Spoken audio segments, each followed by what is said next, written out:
let's install Microsoft Word to your new MacBook. Remember, programs are installed from self-service.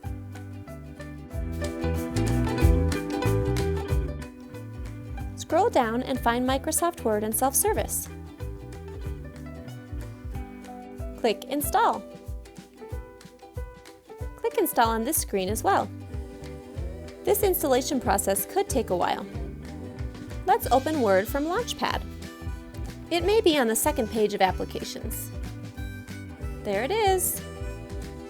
When I click to open Word for the first time, I will need to click through a few options in order to access the program. First, click Already Have a Subscription, Sign In. On this screen, type your EPISD username, the one you used to get into Schoology. Be sure to include @episd.org at the end and click Next. Here, type your EPISD password and then click Sign In. Click Start Using Word and click Get Started. Click OK and you're ready to begin.